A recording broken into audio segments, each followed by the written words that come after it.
మనం అంతా గ్రహించాలమ్మా. చిన్నపిల్లల్ని దయచేసి గారాబంగా పెంచకండి, గారాబంగా పెంచకండి. పెంచొచ్చు, గారాబంగా పెంచొచ్చు 5 ఏళ్ల వరకు, 5 ఏళ్ల వరకు పెంచొచ్చు కాస్త, అది కూడా మృదువుగా, అంతే, కొట్టకుండా. ఎందుకంటే కొడితే తట్టుకోలేరు. కానీ కాస్త అదిరిస్తూ ఉండాలి, బెదిరిస్తూ ఉండాలి. బాలుడు ఆదరము చేయి. పిల్లలు ఎప్పుడూ గారాబం వల్ల చెడిపోతారు. అతి ప్రేమ పనికిరాదు, అతి ప్రేమ పనికిరాదు. పెద్దవాళ్ల కోసం పిల్లల్ని సర్దుకోమని చెప్పారు తల్లిదండ్రులు. గ్రహించండి దయచేసి. మీ ఇంట్లో మీ తల్లిదండ్రులు కానీ మీ అత్తమావలు కానీ ఉంటే వాళ్ళ కోసం పిల్లల్ని సర్దుకోమని చెప్పండి. పిల్లల కోసం పెద్దవాళ్ళని సర్దుకోమని చెప్పకండి. తప్పు, చాలా తప్పది జరుగుతుంది. మీకు ఈ వయసులో టీవీ అవసరమా? పిల్లలకు వదిలేయచ్చుగా. పిల్లలకే చెప్పాలమ్మా ఆ మాట, అత్తగారిగా టీవీ అవసరం, ఇచ్చేసేయి. వెంటనే కోడలకు వచ్చేస్తుంది ఇంత పొగరు. అత్తగారికి చెబుతుంది ఈవిడికి 20, ఆవిడికి 60 వయస్సు. ఎలా చెబుతారండి అత్తగారికి, మావగారికి? ఎందుకంటే మా పిల్లలు మాకు ముఖ్యం. వాళ్ళు కార్టూన్ పెట్టు కూర్చుంటాడు అక్కడ. వాడి కాలక్షేపానికి టీవీ కావాలి. మరి పెద్దవాళ్ళు ఏమవుతారు? ఇంట్లో ఉన్నవాళ్ళు పెద్దవాళ్ళ కోసం పిల్లల్ని సర్దుకోమని చెప్పి పెద్దవాళ్ళే చెబితే పిల్లలకు వెంటనే అర్థమైపోతుంది. మన ఇంట్లో ముందు మా అమ్మ తాతయ్య, తర్వాత అమ్మ నాన్న, తర్వాత నేను చెల్లి. ఖచ్చితంగా వీడి జీవితం అంతా ఇదే ఫార్ములా అనుసరిస్తారని సూత్రం. వాడు గాడి తప్పడమా, వాడు గాడి తప్పడు. మనం చేయం దాన్ని.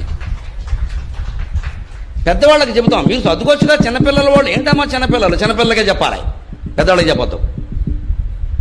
8 ఏళ్ల పిల్లకి పుట్టినరోజు వస్తే 80,000 ఖర్చు పెడతారండి. 80 ఏళ్ల తల్లికి పుట్టినరోజు వస్తే కోడలే విమర్శ చేస్తుందమ్మా, ఆ ముసలావుడికి ఇప్పుడు అంత పుట్టినరోజు అవసరమా అండి. నీకు అవసరమా, నీ మొగుడికి అవసరమా, నీ పిల్లకి అవసరమా? అలాగే అత్తగారికి కూడా అవసరం, మావగారికి కూడా అవసరం. చేయాల్సింది. 90 ఏళ్లున్నా చేయాల్సిందే, 100 ఏళ్లున్నా చేయాల్సిందే. వాళ్ళ స్నేహితులను పిలవాల్సిందే, పెద్దవాళ్ళని పిలవాల్సిందే, వాళ్ళకి కావలసిన మర్యాదలు చేయాల్సిందే. అప్పుడు ఈ పిల్లలు గ్రహిస్తారు, మా నాన్నగారు వాళ్ళ మా మామగారు పుట్టినరోజు చేశారు, ఇద్దరు వెళ్ళి మా అమ్మ నాన్న మా మామగారికి మా తాతగారికి దండం పెట్టారు అని వెంటనే వీళ్ళు కూడా పెడతారు. అంతేకాదు వాళ్ళ తల్లిదండ్రులను వాళ్ళు అలా చూశారు కాబట్టి ఈ పిల్లలు రేపొద్దున్న ఈ తల్లిదండ్రులను అలాగే చూస్తారు ఖచ్చితంగా. ఇంకో మాట ఉండదు.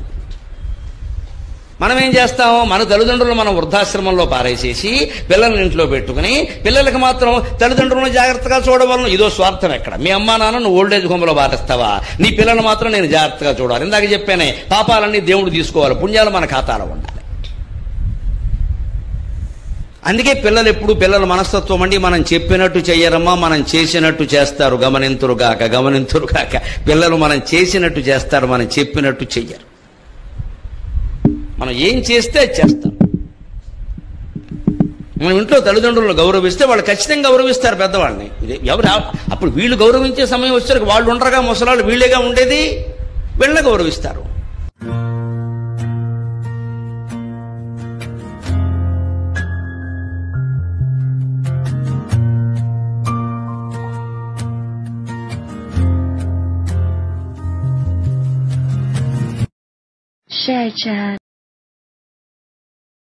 Share chat.